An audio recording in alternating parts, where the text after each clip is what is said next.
Mas eu insisto, como é que eu posso acreditar em alguém que diz, não, o problema da ditadura, o problema do regime militar, porque ele nunca chamou de ditadura, foi não ter matado 30 mil. E faz apologia da tortura. Olha só, o Bolsonaro, ele não ensinou o ódio para a sociedade. Não. Seria um erro da nossa parte colocar essa culpa nele. Sim. Ele não ensinou o ódio. Bolsonaro apenas personificou um sentimento que já havia na população de ódio, de rejeição, de ódio pelo PT, de ódio pelo Lula.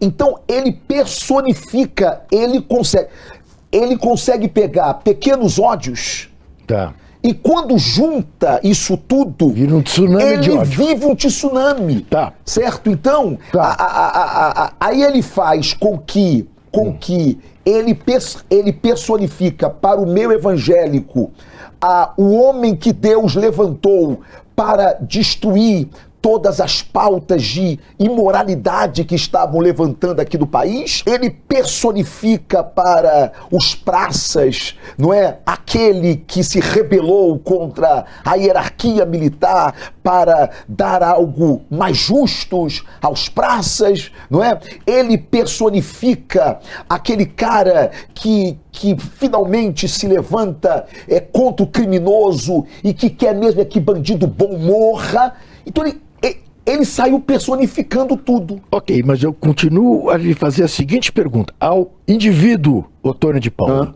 com todo o ódio que em determinado momento lhe tomou em relação ao Lula, a figura do Lula, execrável, este bandido, este ladrão, este homem que nos enganou, o senhor torturaria o Lula? Não, jamais. E aí foi quando a minha ficha caiu. Foi quando a minha ficha caiu. E eu digo sempre isso. Quando que a minha ficha caiu? Eu tinha recém-operado, eu fiz uma bariátrica, estava sem as minhas redes sociais, porque eu tive embate com o Supremo Tribunal Federal. Alexandre de Moraes tomou as minhas redes sociais e eu estava em casa de molho. E aí eu fui começar a rever as minhas falas. E aí eu vi uma fala minha, onde Lula havia tido uma reunião com alguns sindicalistas aqui em São Paulo. E nessa fala Lula disse, olha, vocês precisam pressionar os deputados. Se não encontrar com o deputado, encontra com a esposa dele no shopping. Se não encontrar com ela, vai na escola do filho, pressione o deputado. Falou assim. Eu pego essa fala de Lula, subo na tribuna e no mais suprassumo da manifestação bolsonarista, eu digo a Lula que se ele fosse na minha casa com seus asseclas, eu receberia a bala, como se recebe um bandido no Rio de Janeiro. Juca, eu nunca tive arma, eu nunca dei um tiro nem de airsoft. Eu tenho medo do barulho, do estupim de uma arma. E aí quando eu olhei para aquele vídeo, eu na tribuna, eu vi que eu fui tomado de um personagem. O personagem se apoderou de mim. Aquele não era eu. Agora, o mais interessante é que os meus irmãos em Cristo, da minha comunidade da fé, nunca me recriminaram por eu manifestar tanto ódio, nunca disseram, meu Deus, um pastor falando isso. Não, me aplaudiram. Mas quando eu mesmo estive orando pelo presidente da República, que segundo o nosso princípio de fé é uma autoridade constituída por Deus, porque Romanos 13 diz que não há autoridade que não seja constituída por Deus, eu fui execrado pelos meus irmãos, que entenderam eu dizer Lula seria recebido a bala se fosse em minha casa, e que eu não poderia orar por esse homem execrável que era Lula. E aí, pela primeira vez, eu comecei a sentir o que parte da esquerda sincera, como você, que faz esse tipo de pergunta sincera, como, me explica, estava sentindo. Eu olhei e disse, meu Deus, o que aconteceu comigo e com tantas pessoas? E aí eu volto a dizer, nós estávamos longe dos valores de Cristo e não percebemos. Havíamos nos transformados em meros religiosos. E aí chega alguém que nos arrebata. Você quer ver o ponto mais grave dessa história toda, Juca? E é óbvio que você jamais me faria uma pergunta dessa, porque isto está no meu campo, na minha cosmovisão bíblica, teológica. Juca, você tem aqui, isso um amigo que eu aqui conheci, um profissional competentíssimo, que é o Isaac, que é de origem evangélica. Sim. Aliás, uma mãe praticamente só dá o nome desse, sim, se ela tiver, não é? Problema dele, algum princípio de fé. Problema dele, que ele deve ter ocultado do senhor, sim, é que ele é palmeirense. Sim, mas aí... tudo bem, a gente perdoa. Jesus perdoa. Jesus perdoa.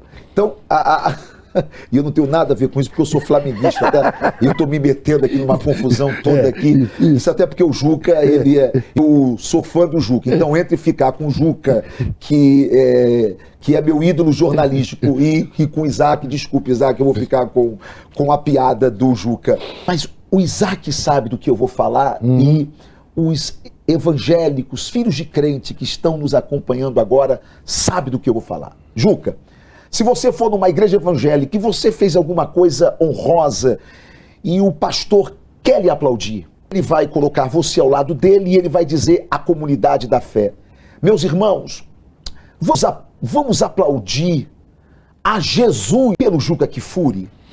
Aí todos nós vamos aplaudir, não ao Juca, a Jesus pelo Juca Kfouri. Então você recebe o aplauso por tabela.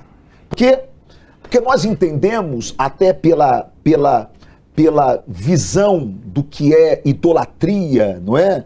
De que Deus condena a idolatria e o protestantismo surge em cima disso também, dos santos venerados católicos, enfim. Apesar de que o católico diz, olha, nós não adoramos, nós veneramos, né? Óbvio. E aí nós temos esse cuidado para não dividir a glória que é de Deus. Juca, Bolsonaro ia nos nossos cultos e nós chamávamos ele de mito. Mito. Juca, se fosse contar antes de 2018 para um pastor lá do interior, lá da favela do Rio de Janeiro, que entraria um homem dentro da igreja e ele seria ovacionado, adorado como mito, esse pastor diria, é o anticristo. Claro. É o anticristo.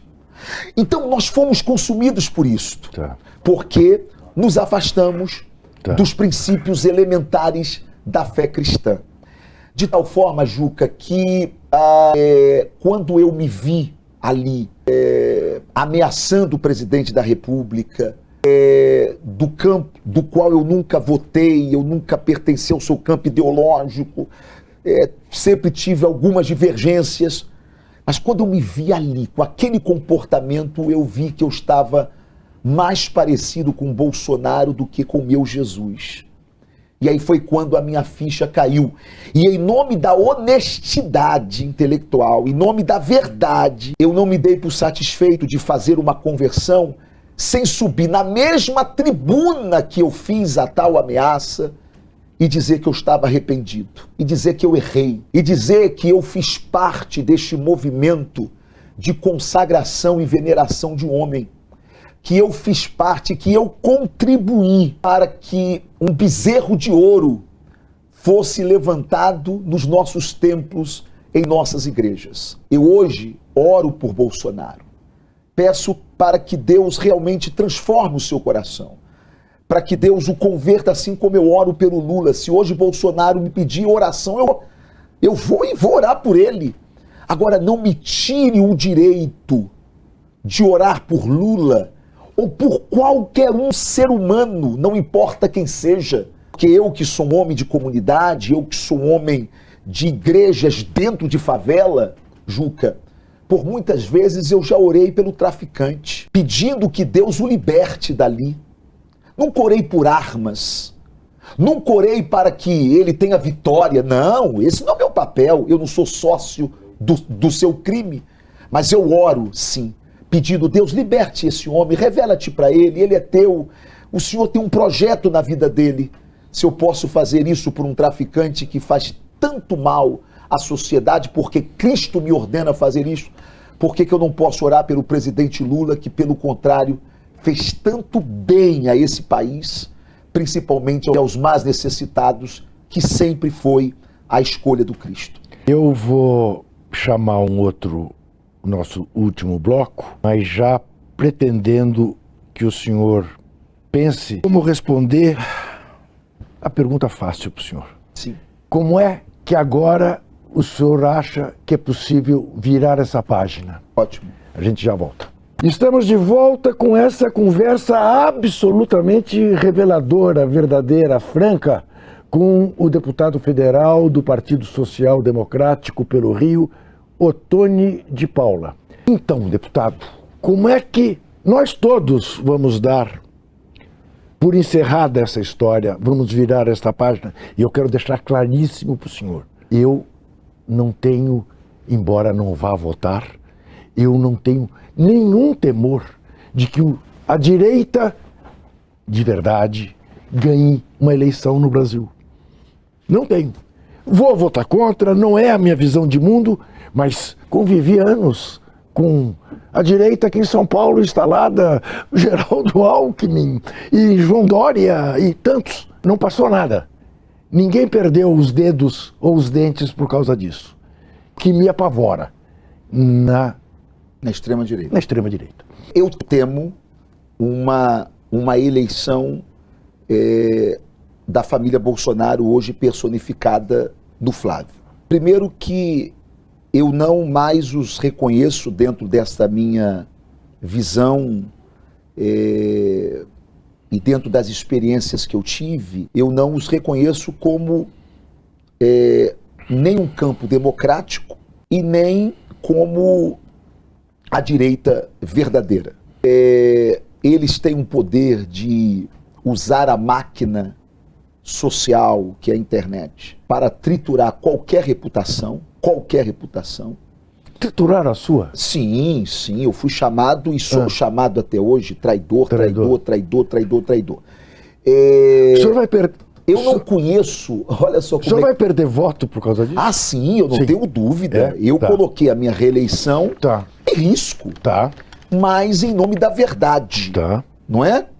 É aquela velha história, né, de que a verdade resolveu se banhar e quando ela estava tomando banho, ela teve que tirar, obviamente, a roupa e ficar nua. E conta-se esta história de que a mentira, que sempre foi inimiga da verdade, ao vê-la tomando banho nua, foi lá e roubou as suas roupas. E se vestiu com as roupas da verdade. E saiu andando com as roupas da verdade. Quando a verdade acaba o banho e vai procurar as suas vestes, não achou. E quando não encontrou, ela encontrou no lugar das roupas que ela vestia, as roupas da mentira. Ela tinha duas opções, ou ela andava nua, ou ela vestia as roupas da mentira. E é por isso que nós hoje falamos de que a verdade é nua, porque ela preferiu andar nua do que vestir as roupas da mentira, nua e crua. Então, eu fiz uma escolha em nome da minha consciência. Se alguém entende que isto é uma manobra política minha, eu minimamente, então, deveria declarar o meu voto a Lula, porque 30% da igreja vota em Lula. Então, eu preciso pelo menos me agarrar em algum lugar. Mas não. Na verdade, eu não faço movimento deste, não é? Primeiro porque eu entendo que, primeiro que eu passei a ter um profundo respeito pelo presidente Lula, tá? Um profundo respeito, tá? E te falo isso sem problema nenhum.